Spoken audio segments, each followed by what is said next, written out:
সরকারে দু আলম তাজদারে মদিনা সরওয়ায়ে কায়নাত শফিউল মুজরিমিন খাতামুন নবিয়্যিন রাহমাতুল লিল আলামিন যখন দুনিয়ার জমিনে দাওয়াত নিয়ে বের হলেন, কোরআনের দাওয়াত নিয়ে যখন বের হলেন, জাহেলিয়াতের যুগ বর্তমান যুগের চেয়েও আরো বেশি খারাপ ছিল, ঠিক কিনা বলেন? মানুষে মানুষে মারামারি হানাহানি করত, খুনাখুনি রাহাজানি করত, জীবিত কন্যার পেটকে ছিঁড়ে দেখা হতো ছেলে নাকি মেয়ে।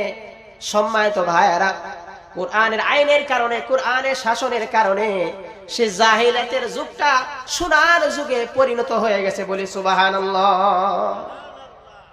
যে কোরআন রাসূলের জমানাতে ছিল সে কোরআন এখনো আছে নাকি নাই বলেন? আছে। যে কোরআন রাসূল সাল্লাল্লাহু আলাইহি, যে আল্লাহ রাব্বুল ইজ্জত রাসূলের জমানাতে ছিল সে আল্লাহ এখনো আছেন, ঠিক কিনা বলেন? সম্মানিত ভাইয়েরা, কোরআন আছে, আল্লাহ পাকও আছেন, শুধু প্রয়োগের অভাব। কোরআনকে যদি আমরা প্রয়োগ করতে না জানি, কোরআনকে যদি আমরা ব্যবহার করতে না জানি, না মানি, তাহলে কোনো অবস্থাতেই সুদিন ফিরে আসবে না। সম্মানিত ভাইয়েরা, এই জন্য তো দেখা যায় বিশ্বের মুরল দেশগুলা ছোট্ট দেশের উপরে আক্রমণ করে, ঠিক কিনা বলেন? প্রিয় ভাই আমার, কোরআনের উপরে যখন আমি চলবো, আমার সমাজকে চালাবো, আমার ঘরকে চালাবো, আমার রাষ্ট্রকে চালাবো, তখন দুর্বলের উপরে সবল আঘাত করতে পারবে না, ঠিক কিনা বলেন? চোর চুরি করতে পারবে না, ডাকাত ডাকাতি করতে পারবে না, জিনাকার সে ধর্ষণ করতে পারবে না। আর যদি আইন না থাকে, কোরআনের শাসন না থাকে, জবাবদিহিতা না থাকে, সবার দ্বারাই সব কিছু সম্ভব, ঠিক কিনা বলেন? চোর সে বেদার সে চুরি করছে, হত্যা করছে, ধর্ষণ হচ্ছে, মানুষের সম্পদের নিরাপত্তা নাই, জায়গায় জায়গায় গরু চুরি হইতেছে, ঠিক কিনা বলেন? ঘরে ঘরে গরু নাই। বাহাদিয়া একটা মহিলা মানুষ, অনেক গরিব মানুষ, শুনলাম তার 2টা গরু নিয়ে গেছে, তার ছোট্ট বাচ্চার সাইকেলটা ছিল নিয়ে গেছে। আমাদের মসজিদপুরে একজন ভাই গরু পালতেন, তার একটা গরু নিয়ে গেছে। আর কত জায়গায় যে কত কিছু হচ্ছে। প্রিয় ভাই আমার, দাউদ আলাইহিস সালামের সময়ের ঘটনা। দাউদ আলাইহিস সালামের সময় আল্লাহ পাক ঘোষণা করলেন শনিবার দিন মাছ ধরা যাবে না। সাথে সাথে এক শ্রেণীর লোক দাঁড়ায় গেল, তারা আল্লাহর এই বিধানকে অমান্য করলো।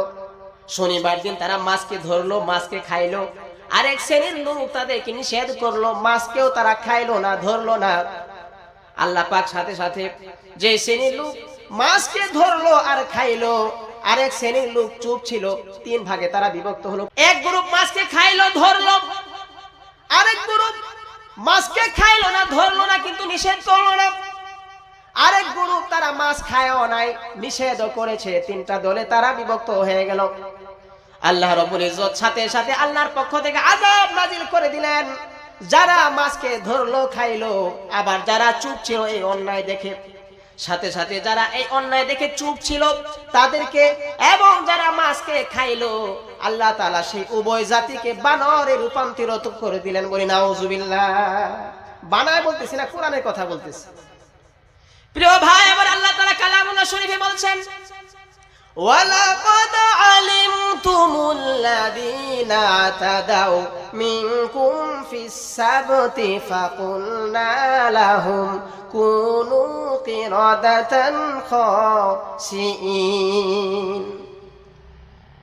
তোমরা কি জানো না সে জাতির কথা যাদেরকে শনিবার দিন মাছ ধরতে নিষেধ করা হয়েছিল, কিন্তু তারা আমি রবের কথাকে অমান্য করে মাছ ধরলো।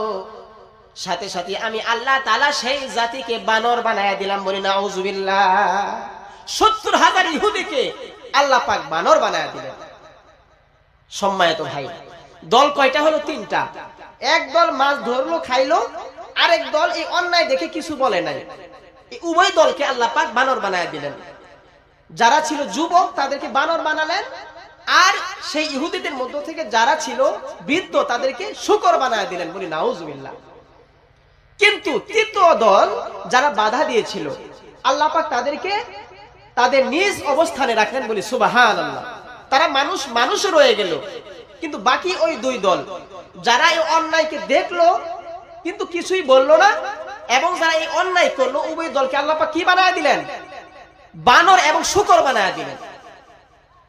প্রিয় ভাই আমার, এই ঘটনা আমাদেরকে এটাই মেসেজ দেয়, কোন অন্যায় যদি তুমি দেখো, তোমার শক্তি থাকা সত্ত্বেও, তোমার ক্ষমতা থাকা সত্ত্বেও তুমি যদি সেই দলকে বাধা না দাও, হতে পারে তোমার উপরে আল্লাহ পাকের গজব নাজিল হতে পারে। ঠিক কিনা বলে?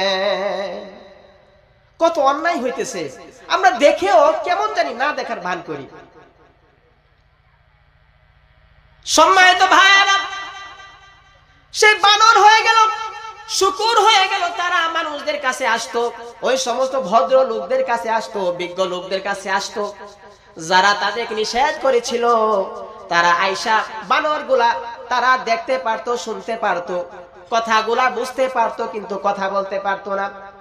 মানুষ রূপী বানরগুলা তাদের সামনে আয়েশা কান্না করতো, আর কেমন জানি তারা বোঝাতে চাইতো, আমরা কেন আল্লাহর হুকুম মানলাম না, আল্লাহর হুকুম অমান্য করার কারণে আল্লাহর গজবে আমরা বানর হয়ে গেছি।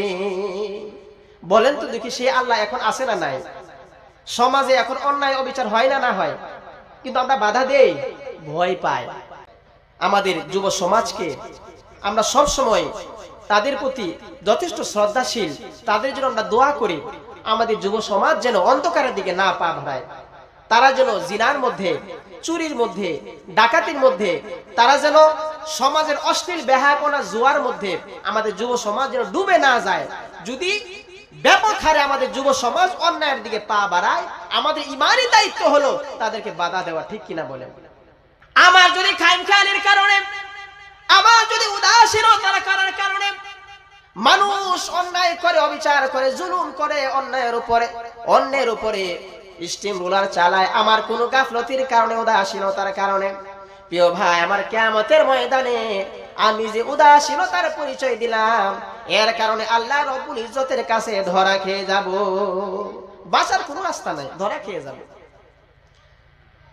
সম্মানিত ভাই আমার, আল্লাহ তাআলা কালামুল্লাহ শরীফে বলছেন, ইন্নাল্লাহা লা ইউগাইয়িরু মা বিকাউমিন হাত্তা ইউগাইয়িরু মা বিআনফুসিহিম। নিশ্চয় আমি আল্লাহ তাআলা ততক্ষণ পর্যন্ত সেই জাতির ভাগ্যের পরিবর্তন করি না, সেই মানুষগুলার ভাগ্যের পরিবর্তন করি না, যতক্ষণ পর্যন্ত তারা নিজের ভাগ্যে পরিবর্তন করার জন্য চেষ্টা না করে। কথা কি বানায় বলতেছি নাকি? যতক্ষণ পর্যন্ত কোন কওম বা জাতি নিজের ভাগ্য পরিবর্তনের চেষ্টা না করে, ততক্ষণ পর্যন্ত আমি আল্লাহ তাআলা তাদের ভাগ্যের পরিবর্তন ঘটাই না। ভাগ্যের পরিবর্তন হবে না, আমার অবস্থা ভালো হবে না। আমার অবস্থা যদি ভালো করতে হয়, চেষ্টা করতে হবে। অনেক সময় দেখা যায় নামাজের দাওয়াত দিলে বলে, আল্লাহ তৌফিক দিলে নামাজ পড়বো। ঠিক কিনা বলেন? আল্লাহ রোজা রাখার তৌফিক দিলে রোজা রাখবো, আল্লাহ যদি চিল্লা যাওয়ার তৌফিক দেয় চিল্লা দিব, আল্লাহ যদি আমাকে ভালো কাজ করার তৌফিক দেয় ভালো কাজ করব। বলেন তো দেখি, নিজ থেকে চেষ্টা না করলে এটা সম্ভব নাকি? বলেন, চেষ্টা করতে হবে। আল্লাহর আইন, আল্লাহর বিধান, ওয়ালান তাজিদা লিসুন্নাতিল্লাহি তাবদীলা। ও আমার বান্দারা, তোমরা আমার নিয়মের বাহিরে কোনো কাজ তোমরা পাবে না। তুমি ঘরে ঘরে শুয়ে শুয়ে বললা, ভাত রান্নার জন্য লাকড়ির ব্যবস্থা করলা না, চাউল কিনলা না, পানি দিলা না, আর এমনি বললা যে আল্লাহ খাওয়াইলে হয়ে যাবে, বলে নাকি? বলেন, এমনি হয়ে যাবে? এত সহজে হবে না। আমার চেষ্টা করতে হবে, আমার কামাই করতে হবে, আমার চাউল কিনে আনতে হবে, পানির ব্যবস্থা করতে হবে, আমার লাকড়ি সংগ্রহের ব্যবস্থা করতে হবে, ইত্যাদি সব কিছু চেষ্টা করার পরে যদি আমি খেতে পারি আলহামদুলিল্লাহ। এরপরও দেখা যায় সবকিছু ব্যবস্থা হয়েছে, হঠাৎ করে খাওয়ার সামনে ফোন আইছে, তো আপনার ইমার্জেন্সি চলে আসতে হবে, তো দেখা যায় সে এখান থেকে চলে যায় আর সে খাবারটা খেতে পারে না। অনেক সময় হয় কিনা? তাকদীর হলো ওই জিনিসের নাম। আমি চেষ্টা করলাম, তাদবীর করলাম, সব কিছুকে আমি করলাম, কিন্তু তারপরেও সেটা আমার ভাগ্যে হলো না। বুঝতে হবে তাকদীরে নাই, কিন্তু আমি চেষ্টা করলাম না, ভাগ্যের পরিবর্তন ঘটাইলাম না, সমাজকে ইসলামের রঙে রাঙ্গায়িত করার চেষ্টা করলাম না। এমনি এমনি সমাজ ভালো হয়ে যাবে না। এমনি এমনি যদি সমাজ ভালো হয়ে যেত, আল্লাহর হাবিবের সময় ভালো হয়ে যেত, আল্লাহর হাবিবের দাঁত মুবারক শহীদ করার প্রয়োজন ছিল না। ঠিক কিনা বলেন? আল্লাহর হাবিবের জিহাদের ময়দানে শরীক হওয়ার প্রয়োজন ছিল না। আল্লাহর হাবিব সশরীরে 27টি যুদ্ধে শরীক হয়েছেন। কয়টি যুদ্ধে? 27টি যুদ্ধে আল্লাহর হাবিব শরীক হয়েছেন। যদি এমনি এমনি সমাজ পরিবর্তন হয়ে যেত তাহলে আল্লাহর হাবিবের জিহাদের ময়দানে ঝাঁপিয়ে পড়ার দরকার ছিল না, আল্লাহর হাবিবের শরীর থেকে রক্ত ঝরতো না, আল্লাহর হাবিবের দান্দার মোবারক শহীদ হতো না। আল্লাহ রাব্বুল ইজ্জত এটাই বুঝিয়েছেন, সমাজকে যদি পরিবর্তন করতে হয়, পরিবর্ধন করতে হয়, অবশ্যই তোমাদের চেষ্টা করতে হবে।